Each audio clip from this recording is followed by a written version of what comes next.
Universidad Distrital Francisco José de Caldas invita. Próximos 3, 4 y 5 de junio. Primer Congreso Colombiano y Encuentro Internacional de Estudios Sociocríticos sobre rock pesado, metal y expresiones extremas. Devenir Monstruo. Organizan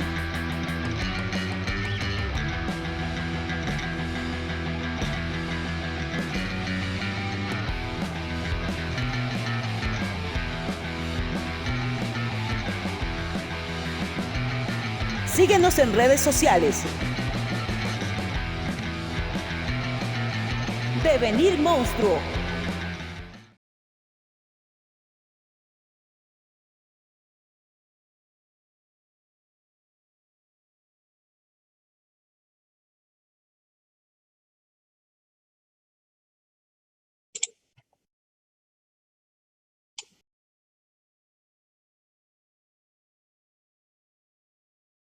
Buenas tardes, buenas noches para todas las personas que están siguiendo esta transmisión en vivo de este Congreso Colombiano y Encuentro Internacional de Estudios Sociocríticos sobre rock pesado, metal y expresiones extremas. Estamos a punto de iniciar una de las conferencias más importantes.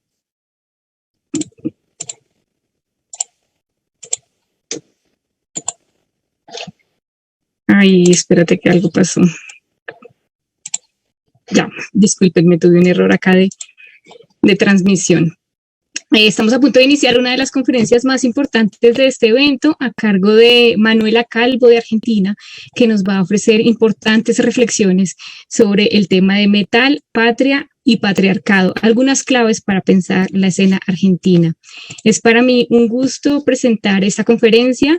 Mi nombre es Karen Ortiz Cuchivague, soy trabajadora social e investigadora musical, también creadora del podcast Paroxis Histérica y organizadora de este congreso. Hago parte del equipo organizador y de la mesa número 2, en donde abordamos temas de género y diversidades sexuales y orientaciones sexuales diversas. Hemos abonado ya varias discusiones sobre temáticas de género, sobre temáticas de diversidad, recorrido varias geografías y hablado de muchos temas en la mesa específica en la que estoy, y en las demás mesas también se ha dado un ejercicio muy interesante de debate sobre geografías, territorios, historias del metal, músicas, estéticas. Entonces es un evento en el que están confluyendo muchos saberes, muchos debates, muchos puntos de vista, para que por favor sigan conectados con este evento que está bien interesante y también tiene jornada mañana y el sábado. Bueno, empezamos con Manuela Calvo. Manuela, muchas gracias por estar en este congreso, por participar. Como decía, es para mí un honor presentarte y tener la posibilidad de discutir, de charlar contigo en esta conferencia. Les cuento a todos y todas los que nos están siguiendo, Nuna es becaria postdoctoral en el Instituto de Geografía, Historia y Ciencias Sociales de CONICET y el Instituto de Estudios Históricos Sociales de la Universidad Nacional del Centro de la Provincia de Buenos Aires. Es integrante también de la red de estudios y experiencias en y desde el heavy metal. Un saludo para todos los de la REM que nos están viendo y también están participando muy activamente en este congreso. Nuna, yo quisiera empezar haciéndote una pregunta que también con la que hemos venido insistiendo en la mesa de estudios de género, y es un poco retomando esta categoría de conocimientos situados de Donna Haraway, de entender un poco que como investigadores, investigadoras, ningún conocimiento que produzcamos está desligado del contexto en el que crecemos y en el que nos formamos, que así como somos individuos históricos, histéricas en nuestro caso, tenemos unas particularidades, tenemos un cuerpo, unos intereses, unas emociones, unas historias de vida que confluyen todo el tiempo en lo que investigamos y en las epistemologías que creamos. Entonces es importante para nosotras, y por eso quiero hacerte esta pregunta de entrada, que nos especifiques cuál es ese punto de vista del que tú partes para investigar, cuál es ese posicionamiento político y ético, y cuál es ese lugar de enunciación desde donde nos vas a hablar, ¿sí? Un poco rescatando ese ejercicio de epistemologías feministas, de nombrar quiénes somos, cómo llegamos acá, cuáles son esas identidades y esas múltiples variables que conformaron nuestras identidades, siempre en constante cambio y en constante movimiento. ¿Cuál es tu lugar de enunciación, Manuela? Por favor, cuéntanos antes de arrancar esta conferencia. Bueno, buenas tardes, Karen. Buenas tardes a todos quienes están viendo. Karen, te pido por favor que si hay algún problema técnico de internet o algo, me avises. No hay problema porque la tecnología no está siendo una buena aliada en este momento. Bueno, con respecto a la pregunta, yo creo que la voy a responder también a lo largo de la conferencia, porque un poco también mi idea es poder contar mi experiencia de investigación. Pero para responder brevemente puedo decir que es una pregunta que, claro, te puedo responder en un aquí y ahora, ¿sí? En un aquí y ahora en el que me identifico como mujer latinoamericana, investigadora, ¿sí? Trabajando desde el lugar de becaria, o sea, soy becaria de CONICET, pero bueno, eso también significa trabajar en ciertas condiciones de precariedad, de precarización. Puedo decir también que soy hija de una familia de trabajadores, formo parte de la primera generación que tuvo acceso a la universidad, lo que también me llena de mucho orgullo. Y puedo decir también que soy una persona que ama las artes, que ama la música, que dentro de la música sus géneros preferidos es el rock, es el metal, y que tuve la suerte también de poder investigar al metal, sí, es algo que también agradezco. Y bueno, también para hablar desde un lugar situado, bueno, como vos nombraste, formo parte de la REM, de la Red de Estudios y Experiencias en y desde el Heavy Metal, y como parte de la REM, nosotros como colectivo pensamos un párrafo que hace referencia también a la situación que ustedes están viviendo en Colombia. Nos pareció oportuno también solidarizarnos con la situación. Voy a leer entonces, dice, como parte de la Red de Estudios y Experiencias en y desde el Heavy Metal, adherimos al comunicado oficial de la organización de este congreso, emitido el día 6 de mayo, respecto a las medidas de fuerza adoptadas por les hermanes de Colombia. Repudiamos la terrible represión del presidente Iván Duque, que pretende acallar la crisis social por medio de balas y violencia. Expresamos toda nuestra solidaridad con los familiares y amigues de las personas fallecidas, desaparecidas y heridas en el contexto de las protestas y el paro de los últimos días. Sí, no es un dato menor que ustedes, o sea, puedan celebrar también este congreso en medio de este contexto. Sí, realmente hay que valorar eso, ¿no? Que están desarrollando una actividad muy grande, ¿no? Sí, en un contexto difícil, que es el contexto de su país y también el contexto de la pandemia. Entonces creo que eso es algo para valorar también. Y también quiero decir que como en un posicionamiento, hoy es el 3 de junio, que se celebra, en realidad, bueno, se conmemora el movimiento de Ni Una Menos, que hace 6 años que se viene llevando a cabo. Entonces también quiero decir que adhiero a las demandas de este 3 de junio, que se sintetizan en el reclamo por una ley nacional de cupo e inclusión laboral, travesti y trans, una reforma judicial con perspectiva de géneros y feminista, más presupuesto para políticas integrales contra los femicidios, travesticidios y transfemicidios, más salarios, subsidios y vacunas para las trabajadoras sociocomunitarias, promotoras de género, y todos los trabajadores esenciales, y la efectiva implementación de las leyes de IVE, ILE y de parto respetado, y la implementación de la ESI en las escuelas. Creo que eso un poco resume también mi posicionamiento. Voy a empezar, si te parece, a compartir la pantalla para ir a mi presentación. Que como dije, en realidad, o sea, esta es una conferencia, pero en realidad yo no tengo ánimos, ¿no?, de asentar una verdad, ¿no?, sino que lo que quiero hacer es compartir mi experiencia de investigación para darle ideas o, digamos, mostrar como una posibilidad de cómo se puede investigar al metal para todas las personas que están ingresando por ahí, están comenzando a investigar temas vinculados con el metal o que están llevando a cabo investigaciones. Por eso me pareció condensar un poco estos conceptos en este título, que es Metal, Patria y Patriarcado, algunas claves para pensar la escena argentina, ¿sí?, que aparece, en el contenido de la investigación, pero a su vez también un poco para pensar de qué manera nos posicionamos o de qué manera lo investigamos, formas de abordaje. Entonces, vamos a empezar entonces con esta primera diapositiva. En este caso yo hablo de objeto de estudio, ¿sí? Por ahí quiero hacer la aclaración, o sea, a pesar de que hablo de objeto de estudio, o sea, yo me baso en la tradición sociológica, antropológica, ¿sí? La discusión acerca de si es sujeto de estudio, objeto de estudio, esa es un debate ya superado, pero digamos, hablar de objeto de estudio no significa que uno considere que hay una sensación de objetividad, ¿no? Sino que nuestras investigaciones están permeadas también por nuestras experiencias, que eso es un poco lo que quisiera retomar al final. Entonces, en mi experiencia de investigación, ¿sí? Yo en este momento no estoy investigando el metal. En este momento, mi investigación postdoctoral se centra en un evento juvenil de mi ciudad. Yo soy de Tandil. También puedo decir que como mujer situada me identifico con el interior del país. Entonces, yo soy de Tandil, vivo en Tandil, les estoy hablando desde Tandil.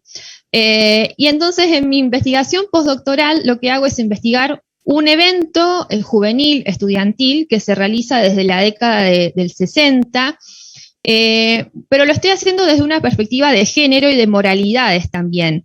Entonces, las lecturas que estoy haciendo y llevando adelante para esta investigación son las que me permiten también un poco revisar esto que yo hice, ¿no? Mi investigación sobre el metal la inicié en el 2011, ¿sí? Que fueron mis primeras exploraciones. Mi tesis se concluye en el 2019 cuando la defendí. Así que puedo decir que también ha pasado un cierto tiempo, el contexto ha cambiado, yo también cambié. Entonces, por eso también merece un poco una revisión esto.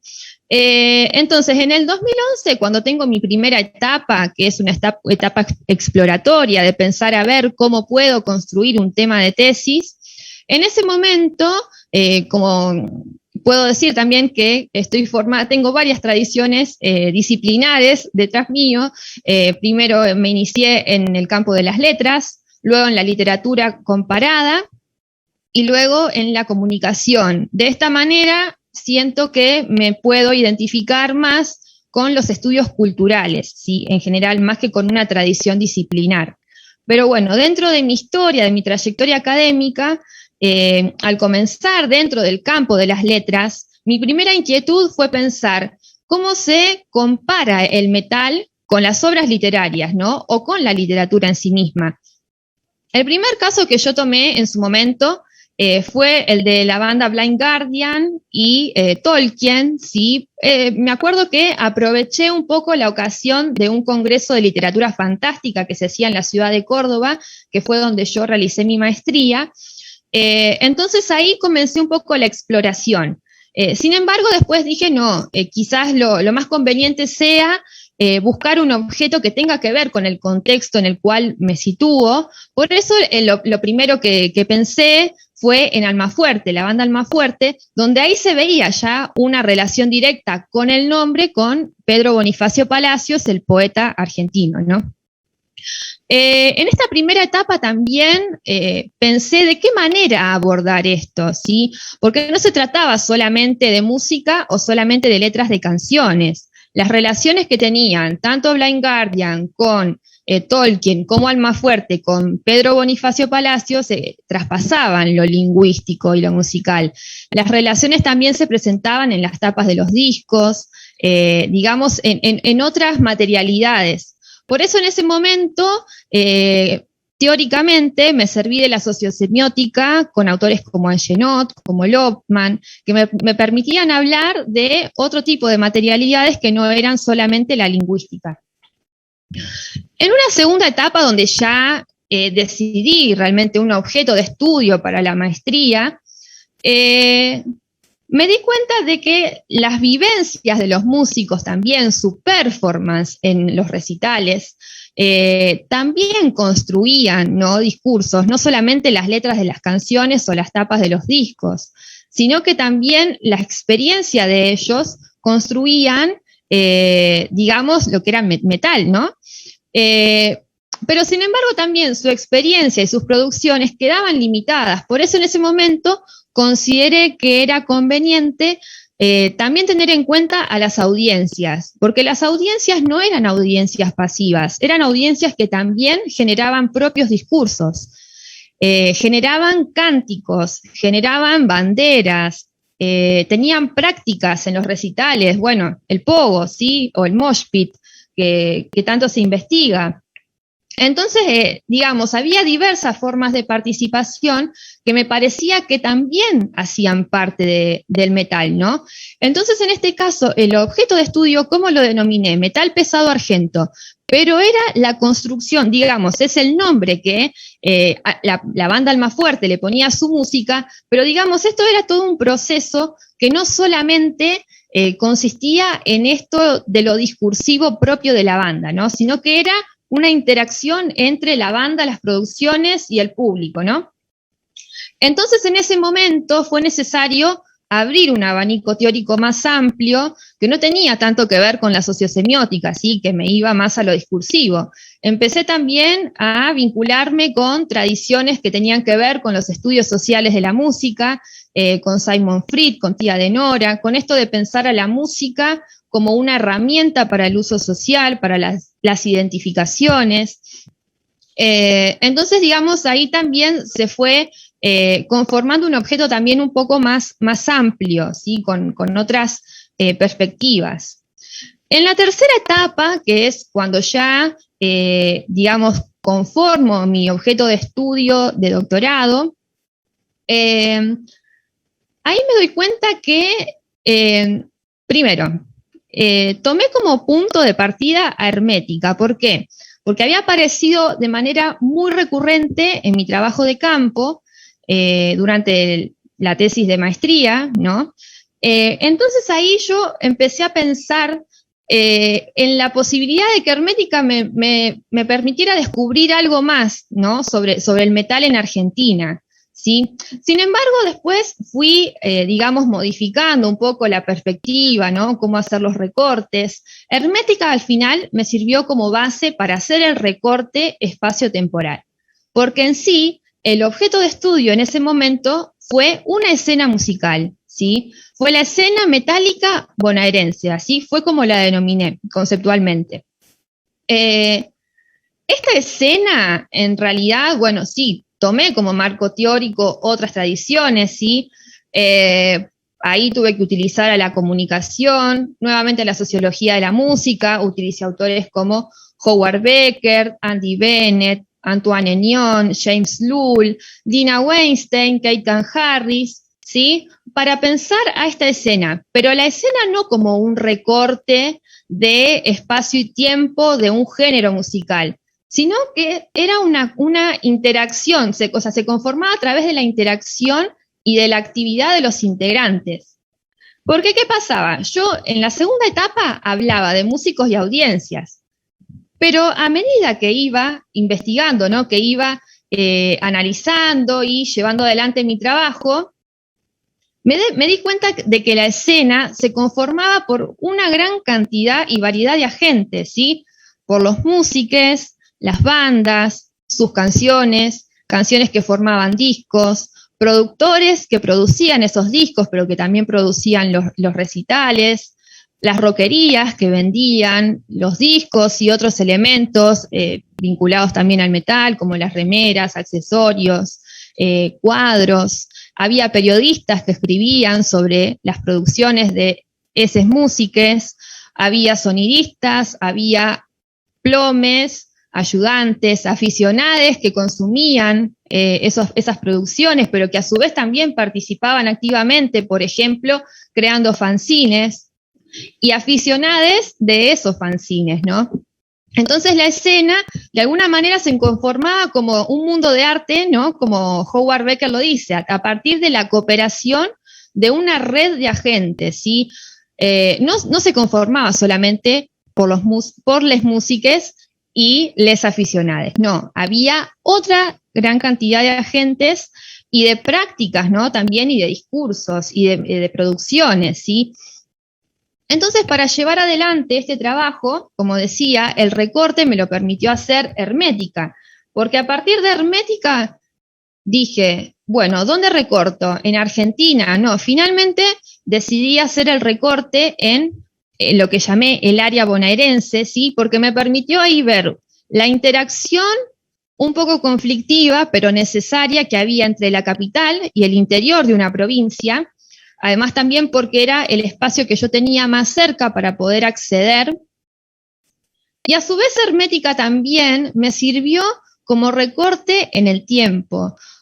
No porque, o sea, no tomé la historia de hermética, es decir, no tomé los años durante hermética estuvo activa, ¿no?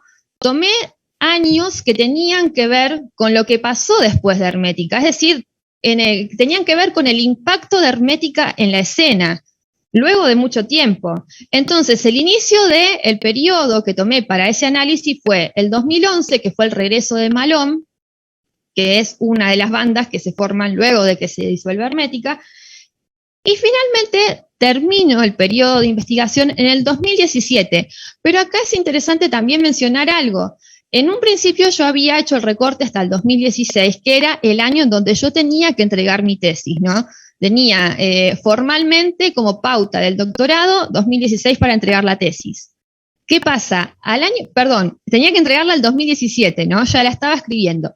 En el 2017 pasa la cuestión de Iorio, ¿sí? Que es lo que voy a mencionar después. Como la cuestión de Iorio tuvo tanta repercusión en la escena, movilizó tantas partes, ¿no? De la escena, fue necesario agregar ese año también. Entonces, un poco también lo que quiero decir es que muchas veces la teoría, ¿no? O el abordaje que se toma es necesario que responda a los datos empíricos. Entonces, la conclusión de esta escena es que es una escena muy heterogénea, en donde, como decía, hay una gran cantidad de agentes diversos, pero además también aparecen los discursos de los medios de comunicación, de la industria cultural e inclusive también de la propia academia, ¿sí? Los discursos que nosotros como académicos generamos. Entonces, acá pasa esta diapositiva en donde quiero mostrar qué metodologías utilicé para abordar toda esa diversidad. Entre paréntesis quiero agregar que agradezco a Lorena Lamacchia, quien fue la que me confeccionó este mapa, en donde lo que quise representar un poco es cómo logré acceder también a distintos puntos de Argentina, ¿no? Las metodologías que usé, bueno, como dije, fue el análisis del discurso social, ¿sí? Cuando tuve que hablar de materialidades visuales, audiovisuales, lingüísticas. Hice relevamiento de archivos, ¿sí? Porque en ese momento yo al trabajo de campo lo inicié en el 2015 y en el 2011 ya había sido un año anterior, entonces tuve que volver atrás en el tiempo a todo aquello que se había publicado, digamos, los años anteriores.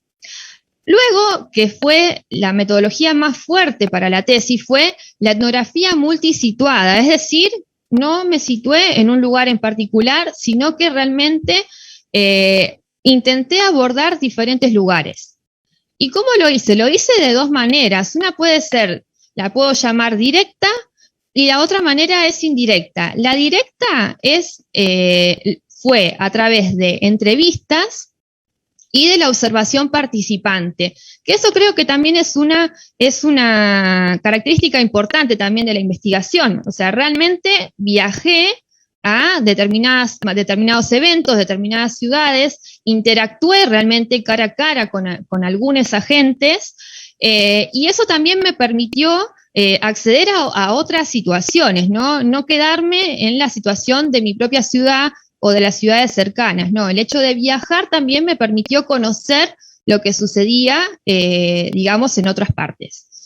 Luego también la etnografía indirecta, que fue la que, digamos, yo la llamo indirecta porque son los datos a los cuales yo accedí a partir de la perspectiva y la subjetividad de otros agentes, ¿sí? De determinados informantes, ¿sí? No son los datos que yo observé, sino que pasaron por el filtro de la mirada de otras personas, ¿no? Entonces, en ese punto, ahí aparece un poco las entrevistas hechas de manera virtual, la etnografía, ¿sí? Esto de explorar también las redes sociales, ¿sí? Como la interacción, los modos de participación. Y también quiero recalcar que otra de de los métodos que tuve que utilizar un poco por necesidad fue la autoetnografía. Y la autoetnografía fue la que me permitió a mí generar una perspectiva de género sobre la investigación, sí, que era algo que en un principio no tenía.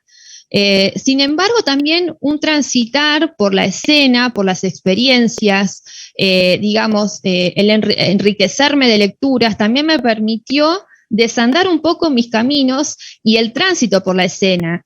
Puedo contarles que escucho metal desde los 12 años, 15 más o menos, y transito a la escena desde esa edad.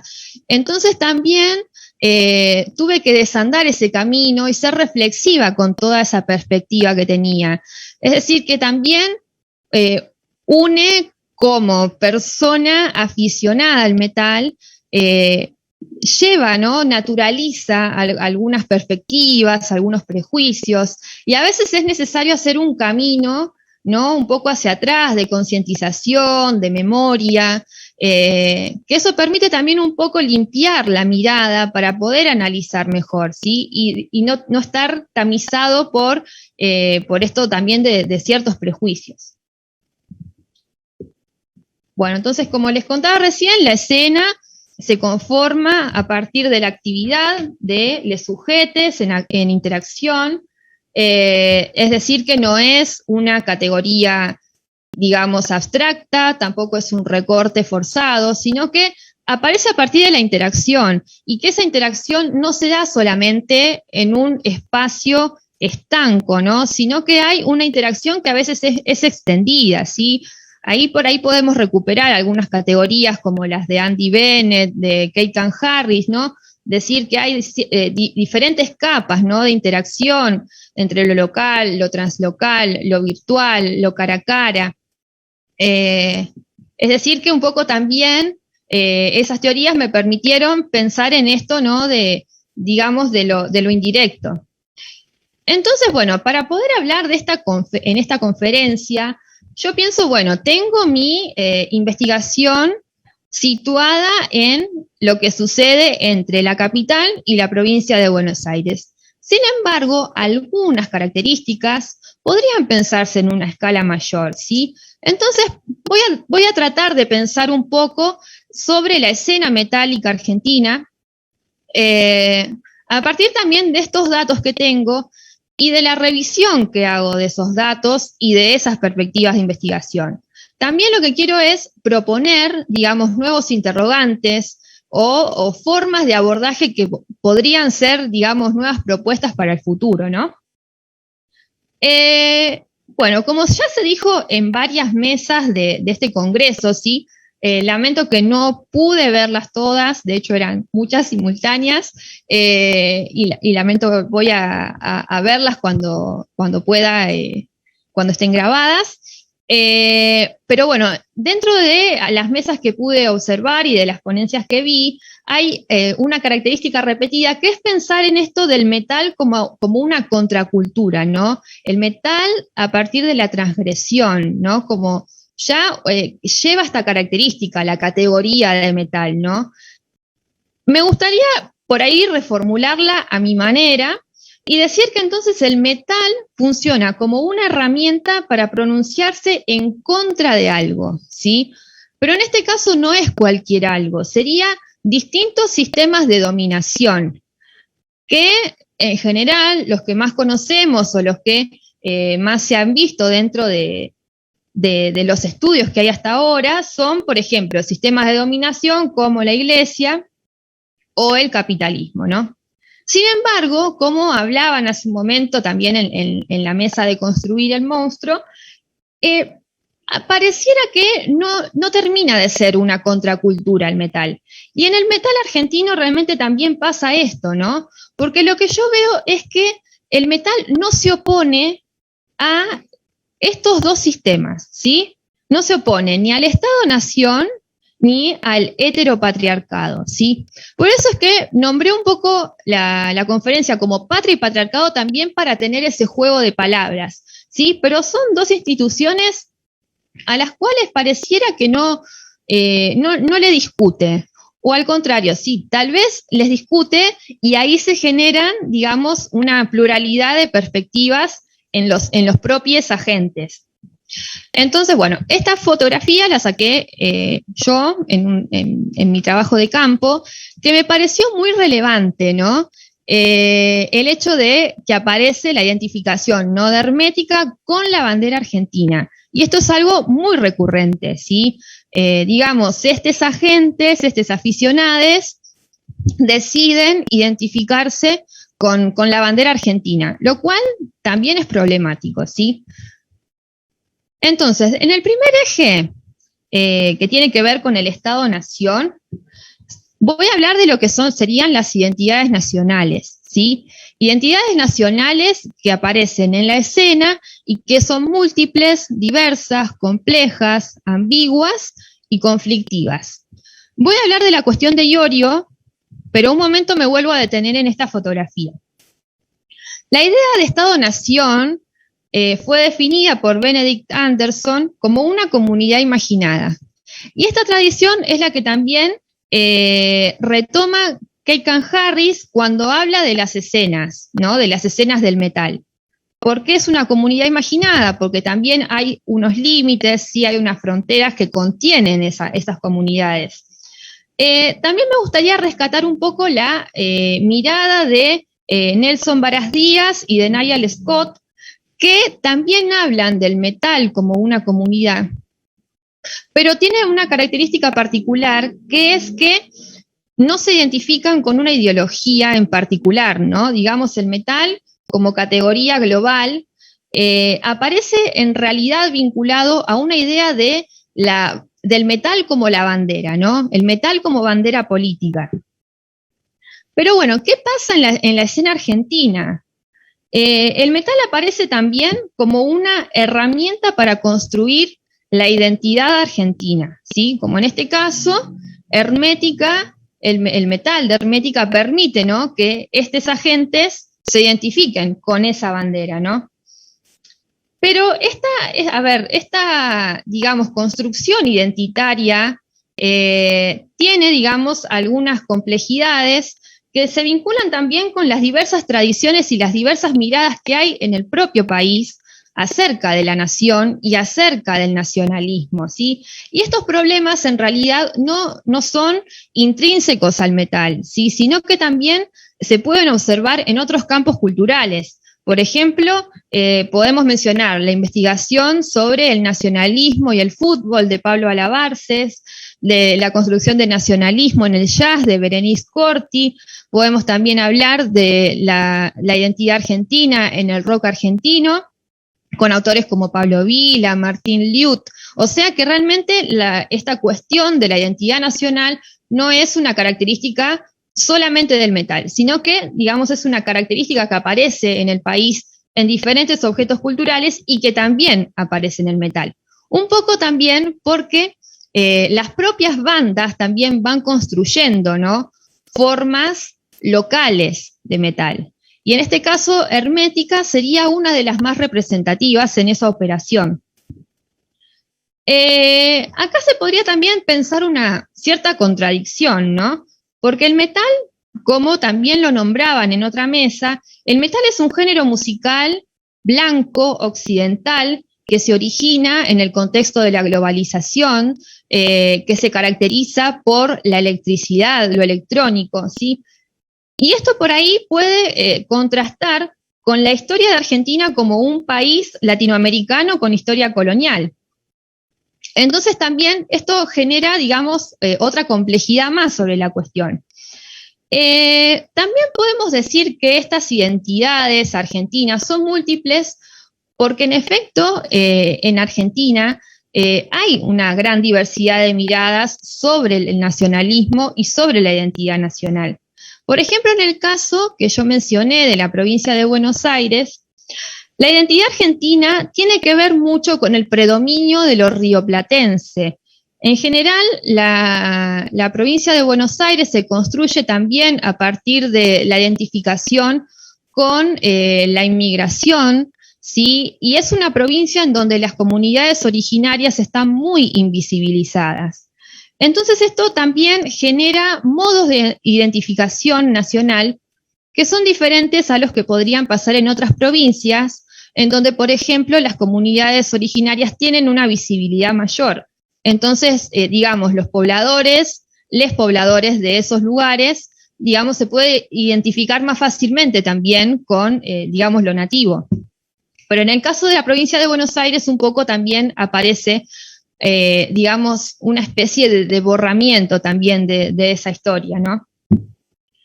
Entonces, por ejemplo, cuando Hermética construye canciones acerca de las comunidades aborígenes, acerca del campo, de la gauchesca, podemos ver también diferentes posiciones de les aficionados. Por ejemplo, hay algunos que se identifican con lo gauchesco y hay otros que se identifican con el indigenismo. Y este indigenismo también puede presentarse como contradictorio porque, o sea, aparece la defensa de los derechos de los pueblos aborígenes, pero no se hace en el propio idioma de estas comunidades, ¿no? Sino que se lo hace en idioma español, sí, que el idioma español podría ser característico de la Argentina, pero a su vez también es el idioma colonial.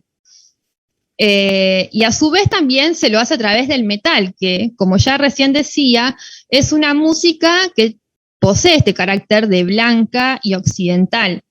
Sin embargo, les aficionados que acuerdan, ¿no?, con estas propuestas indigenistas, las valoran por el hecho de que, digamos, también defienden y también reconocen y visibilizan las luchas de sus comunidades. Entonces, por eso, digamos, sería necesario también dar cuenta de las opiniones y de las perspectivas de los propios aficionados, que, como Karen decía, están situadas en determinadas circunstancias, ¿no?, en determinado contexto. Entonces, bueno, voy a pasar a la cuestión de Iorio, sí, que esto es algo que estuve trabajando, sobre todo para el último capítulo que escribí, para el libro sobre heavy metal latinoamericano que publicó Nelson Varas Díaz, Daniel Nevares y Eliud Rivera Segarra, en el cual, bueno, desarrollo un poco más esta cuestión, pero bueno, como les decía recién, fue tan relevante y tuvo tantas consecuencias la cuestión de Iorio que tuve que sumar un año más a mi investigación. Para quienes no sepan, calculo que sí, que la mayoría debe saber qué es lo que sucedió, en el año 2017, en primer lugar, Iorio se toma una fotografía con Biondini, que es un político de filonazi, ¿no? Tenía un partido político, en realidad ahora no sé en qué andará, pero bueno, en ese momento, ¿no?, cuando sucedió esto, tenía un partido político con ideología, obviamente, de extrema derecha, lo cual impactó, digamos, de diversas maneras en la escena, ¿no? Uno de esos impactos fue que, por ejemplo, ese año se iba a organizar el Buenos Aires Rock de nuevo, y la organización de este festival decidió cancelar a Iorio, ¿no?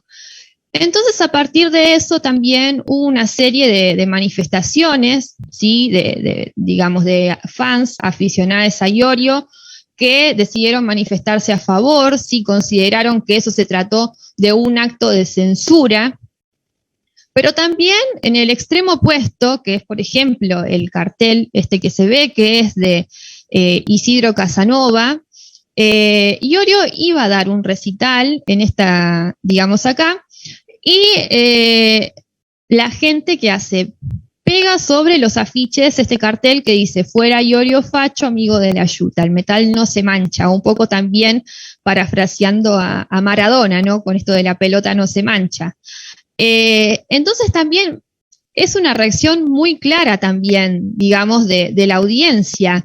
A mí me parece que la relevancia de esto que sucedió con Iorio, ¿no? De, digamos, este blanqueo, ¿no? De, digamos, o posicionarse explícitamente con este tipo de nacionalismo, ¿sí? Como decía, hay diversos nacionalismos.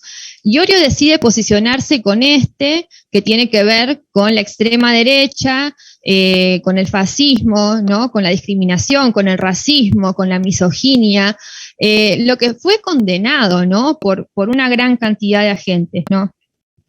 Pero sin embargo también hubo agentes que lo condenaron por identificarse con un partido político.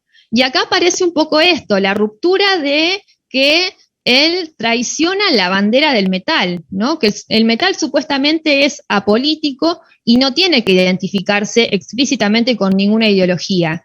Entonces hubo aficionados que se sintieron traicionados desde ese lugar, ¿no? Desde el lugar del metal. Pero a su vez también hubo gente que lo apoyó, ¿sí? Como los que, digamos, hicieron estos afiches, que los tomé de Facebook, que fue donde se realizó un poco también esta campaña a favor de él, con estas frases, sobre todo, que es muy interesante. Dice, todo aquello que despierte conciencia será prohibido. Digamos, en sí lo que hacían hincapié es en la censura de Iorio, ¿no?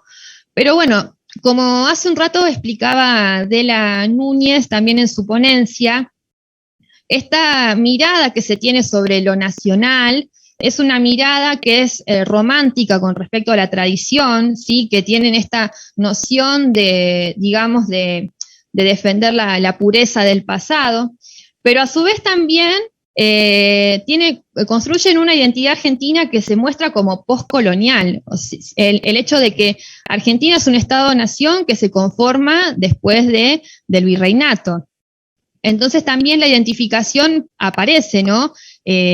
Con esta historia, pero a su vez también la identidad argentina de algunos aficionados que digamos que adhieren a Iorio, toman a esta identidad nacional como una manera de posicionarse en contra del neoliberalismo y del imperialismo cultural.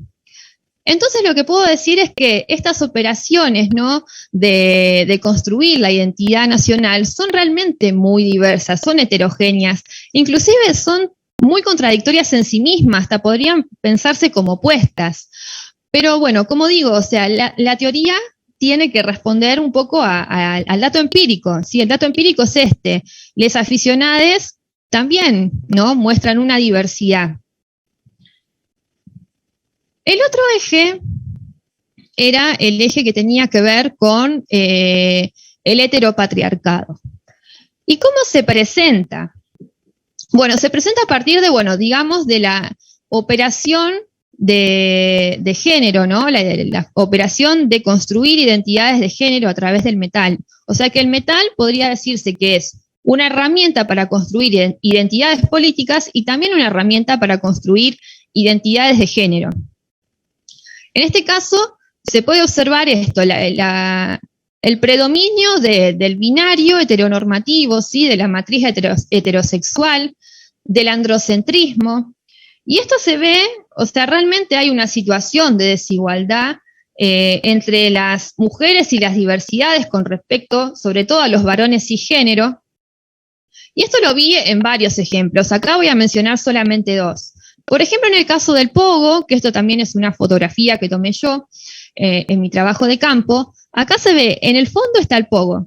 Y esta chica está participando, fíjense que es la única, ¿no? Que aparece en la escena, y está participando alejada, ¿no? Entonces lo que pude observar es que, o sea, hay una gran cantidad de trabajos que dicen que el pogo es una práctica comunitaria, cordial, ¿no? Que permite, que digamos de alguna manera pone a sus integrantes en una relación de igualdad, pero en realidad no era así, no pasaba esto con las mujeres y con las diversidades. De hecho, yo utilicé la autoetnografía también como metodología para abordar el pogo. Me metí en el pogo con conciencia de investigadora para ver qué era lo que pasaba, ¿sí? O sea, durante muchos años de mi vida me metí en los pogos por placer Y durante la investigación lo hice para investigar, para ver qué pasaba, y ahí con conciencia de género. ¿Y qué pasaba? Las mujeres quedaban en los márgenes, las mujeres no participaban del centro de la actividad. Un poco, a ver, porque, digamos, los varones no se lo permitían, y porque también las querían cuidar, ¿no? Digamos, también observé situaciones de abuso, ¿sí?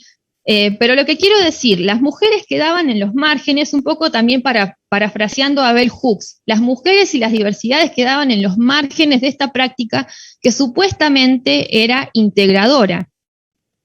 Puedo decir que también un poco acá aparece esto de la igualdad como mito, tal como la describe Rosemary Lucy Hill, ¿sí? La igualdad entonces es un mito, la igualdad en el pogo también lo es. Otra manera en que pude observar esto de la presencia del heteropatriarcado es a través de la industria cultural, ¿sí? Porque ¿qué pasa también? El metal se mercantiliza, y no solamente el metal como género musical, sino también los productos vinculados al metal, que dentro de ellos aparece, por ejemplo, la vestimenta, la ropa. Entonces, ¿qué pasa? Por ejemplo, acá tengo 2 ejemplos, ¿no? Dije, a ver, buscamos, por ejemplo, en algún sitio web para comprar una remera de hermética, ¿no? Y ahí que aparecen la opción para elegir remera de corte masculino y remera de corte femenino. Entonces, la posibilidad de elegir entre estas opciones hace que les aficionados tengan que realizar una operación de género, en el sentido de decir, ¿con qué me identifico? ¿Con la remera masculina o con la remera femenina? ¿Sí? Y aparece también una categoría binaria, ¿sí? No hay, digamos, no, se ve o masculino o femenino. A su vez, me puse a pensar, dije, bueno, que existan remeras femeninas, ¿no? Supuestamente femeninas, podrían ser una conquista de la mujer, que quizás años anteriores no existían remeras de metal para mujeres. Pero sin embargo, no. Sin embargo, no era una conquista porque no se respetaban las leyes de talles. Por ejemplo, en la provincia de Buenos Aires hay una ley de talles que indica que haya tamaños diferentes para diferentes corporalidades. Eso no se respetaba. Estos diseños también tendían digamos, a estar alineados con corporalidades hegemónicas, ¿sí? Con erotismos hegemónicos, con cánones de belleza hegemónicos. Y además, que no es un dato menor, las bandas impresas en las remeras femeninas eran las bandas mainstream, ¿sí? En general, las bandas underground no aparecían en las remeras femeninas. Entonces, de alguna manera, vuelve a aparecer esto, que hay ciertas bandas y ciertos subgéneros que aparecen feminizados, ¿sí? Feminizados en el sentido de que catalogados también como menores. Entonces, la desigualdad de género realmente es visible en muchos aspectos, ¿no? Entonces, bueno, después de toda esta información, no sé cómo estoy de tiempo. Bueno, voy a tratar de ir cerrando en una, ya nos queda poco tiempo y voy a terminar entonces. Bien, perdón, no había visto el mensaje. Bueno, entonces lo que puedo decir rápidamente es que todo este trasegar, como vos lo nombraste, Karen, cuando me contactaste, toda esta experiencia de investigación un poco responde también a diferentes momentos. En un primer momento, que creo que también pasa a nivel colectivo con otros investigadores, ¿sí? Agentes e investigadores repartidos en diferentes lugares del país y de Latinoamérica, pero creo que ahora llegó un tercer momento. En ese momento, cuando construimos el campo, teníamos disponibles marcos de investigación que provenían de tradiciones, digamos, del norte global. Entonces, en este momento, quizás la propuesta sería buscar abordajes que tengan que ver con nuestro lugar situado, ¿sí? Podemos pensar, por ejemplo, en el feminismo decolonial, tomar un poco la posta de Nelson Varas Díaz, de pensar al metal de América Latina, las comunidades del metal de América Latina, desde una perspectiva decolonial, pero también feminista, ¿sí? Para tener en cuenta la situación de las mujeres, como vos nombrabas hace un rato a María Lugones, puede ser un buen marco de referencia también para pensar. Podemos aplicar también epistemologías transfeministas, epistemologías vinculadas a las teorías queer, que para poder ver más allá de estas identidades binarias, considerando que el heteropatriarcado es una herramienta colonial también. Pensar también, un poco en consonancia con este congreso, qué monstruos, qué abyectos son los que también se dejan de lado, ¿sí? También podemos pensar el feminismo interseccional, ¿sí? Para observar cuestiones como la edad, la clase, la raza. Por ejemplo, en esto de que a veces se puede observar racismo y clasismo en esta oposición del metal al reggaetón, a la cumbia. También se ve machismo en la oposición del metal al pop.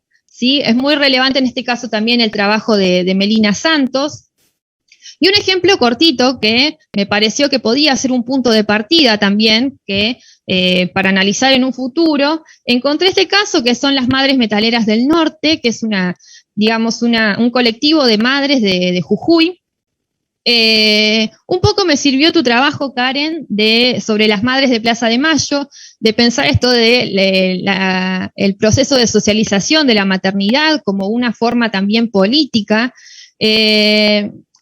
Entonces, estas madres también me parece que permiten pensar estas otras cuestiones, ¿no? Vinculadas al metal, que no solo pertenece a una generación joven, también pertenece a mujeres adultas, puede mostrar nuevas formas de maternar. Las mujeres acá se presentan con agencia política en la actividad colectiva.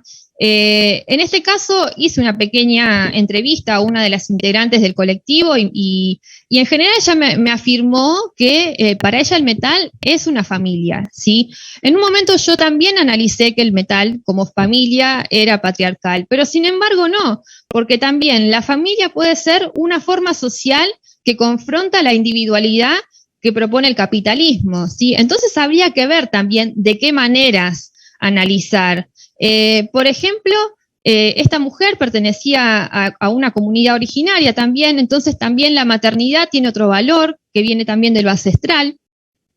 Y el metal extremo también, que es las bandas, digamos, que forman parte de este festival, el Mama Fest, son bandas de metal extremo, que se oponen al cristianismo, justamente, que era un arma para colonizar. Ahí yo también pensé que había una ambigüedad con esto de identificarse con el macho cabrío, ¿no? La mujer que se identifica con el macho cabrío. Pero sin embargo, en esta posición sería para contraponerse a otro sistema de dominación, no al heteropatriarcado. Y por último, para cerrar, quiero decir, bueno, también que son necesarios los conocimientos situados, como decías vos, Karen. Somos personas dinámicas, sí, que estamos en procesos también, digamos, de transformación, ¿no? Y los conocimientos situados también nos permitirían evitar un poco el clasismo, ¿sí? Porque nuestras personas que estudiamos, ¿sí? Personas que conforman el objeto de estudio, no siempre han accedido a la educación formal y tienen otras formas de conocimiento, ¿sí? Estos sujetos que estudiamos no tienen por qué responder a nuestros parámetros morales o a nuestras expectativas ideológicas, ¿sí? O a nuestros marcos teóricos también. Los conocimientos situados también nos sirven para evitar el racismo, para no juzgar con parámetros occidentales las prácticas de los agentes, para evitar también perspectivas apocalípticas como la de la Escuela de Frankfurt, por ejemplo, en el sentido de que los sujetos que estudiamos no son tontos, tontas o tontes culturales. No hay una masa anestesiada, parafraseando a Hermética, hay una escena que es heterogénea, que es activa, hay identidades diversas, que son atravesadas por una multiplicidad de mediaciones y que por eso también pueden ser ambiguas y complejas y contradictorias. Por eso es necesario que tengamos reflexividad, que es algo que venimos recalcando hace bastante con Natalia Pascucheri y Pablo Vidal. Y por último, bueno, quiero decir también que es necesario mejorar la distribución del conocimiento y la distribución de las producciones en América Latina, porque también pasa esto, como decía José Ignacio hoy más temprano, no nos conocemos, porque hay muchas investigaciones que no tienen la suficiente, difusión, ¿sí? Entonces, quizás una tarea pendiente es mejorar estos modos de difusión para que no haya una hegemonía también de producciones. Por eso es importante mantener estos encuentros como este de ahora, como los que hicimos con la REM, para poder lograr este trabajo colectivo, para generar estas redes. Y bueno, también quiero agradecer esto de poder formar parte de la REM, porque bueno, como investigadora, mi trabajo de investigación no termina en las conclusiones. Mi trabajo de investigación le pertenece a quien le sirve, sí, que es la idea del objetivo de la conferencia, y a su vez también es en poner en práctica esto que investigamos, que mañana mis compañeras Ludmila Padilla y Erika Weinsteinker van a comentarlo con el proceso de producción del protocolo contra las violencias de género, por motivos de género en las experiencias del metal, lo cual es también un poco poner en acción esto que uno aprendió. Bueno, no quiero extenderme más. Muchísimas gracias. Nuna, muchísimas gracias por tu presentación. Es realmente importante todo lo que nos cuentas. Mientras hablabas, yo pensaba y recordaba una experiencia que tuvimos con un grupo de fanáticos de Hermética, Malón, Almafuerte. Imagínate, pensemos en esto, después de que todo lo que nos hablas de patria, patriarcado, Estado-nación, identidades. Éramos un grupo de 5 colombianos, 4 hombres y una mujer, que fuimos a Quito a ver a Malón interpretando los éxitos de Hermética y Malón, y nos autodenominamos Indiada Colombiana.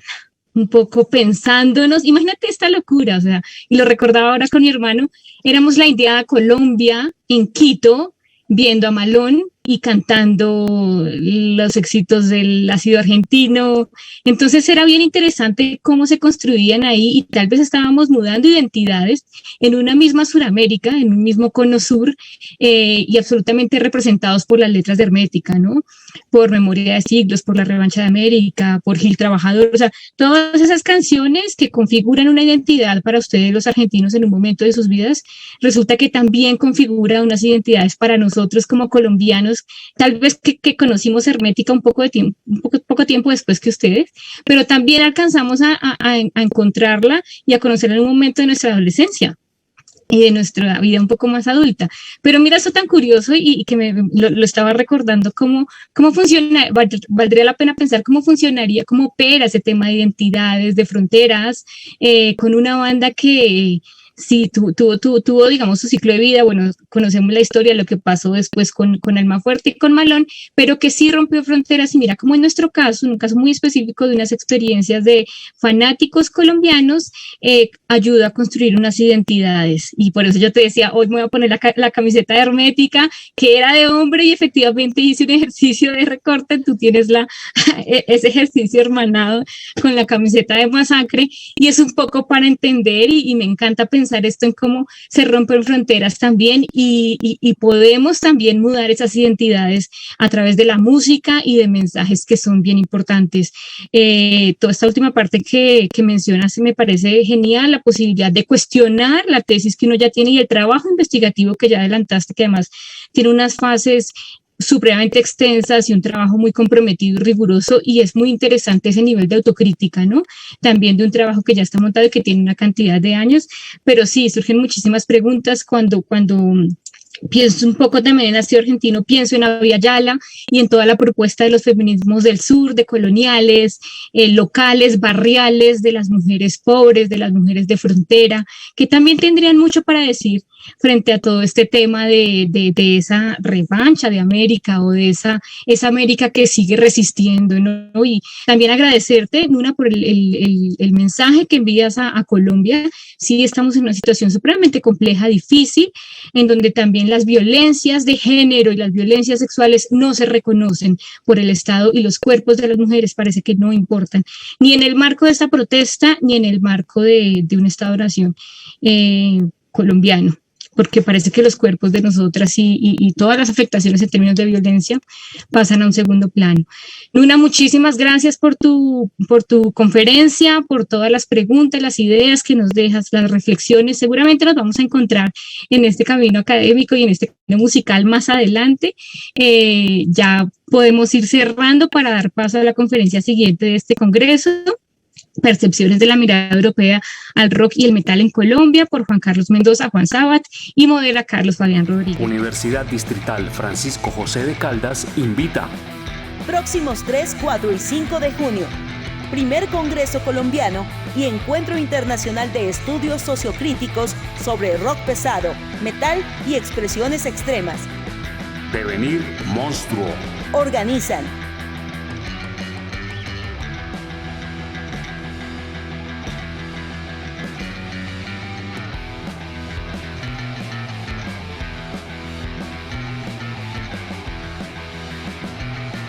Síguenos en redes sociales.